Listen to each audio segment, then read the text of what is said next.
guys! Today is magluluto tayo ng beef steak. Ayan, umpisa na natin. Ito ang ating sauce. May lemon. And then garlic. Soy sauce. Lagyan ko rin siya ng paminta at konting asukal para makontrast yung asim ng lemon. So, ilagay na natin itong ating steak. Marinate natin. Ayan, naghiwa na ako ng onion. Ayan, pabilog siya. Lagyan natin ng konting cornstarch. Ayan.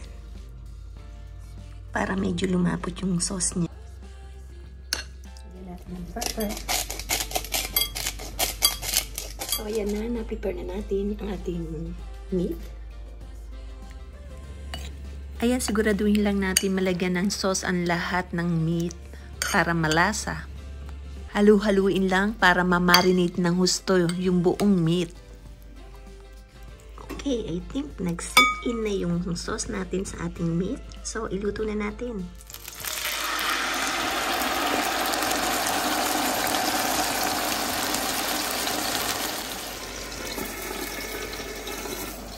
Takpan muna natin. Balik pa rin na natin. Huwag natin overcook.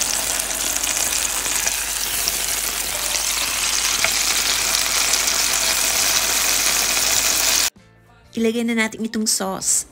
Ayan. So, I think luto na. Ilagay na natin yung ating onion. Ayan, sandali lang. Ayan, para lumasa yung onion sa karne. And then, so, ayan, lutuin natin yung sibuyas. Hiniwalay ko na yung meat para hindi siya ma-overcook. Ayan, so aking kinat. Ayan, makikita nyo yung kanyang laman. Ayan, medium rare siya. Ayan yung ating meat. So, ilalagay na natin yung sauce.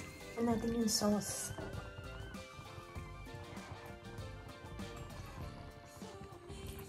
Ang sarap. so ilagay na natin itong onion. Ayan. So, ilagay lang natin ang mga onion on top. Voila! Luto na yung ating steak. Ayan na, pwede na natin ihain.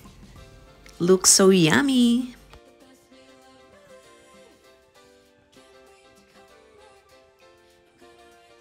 Bon appetit!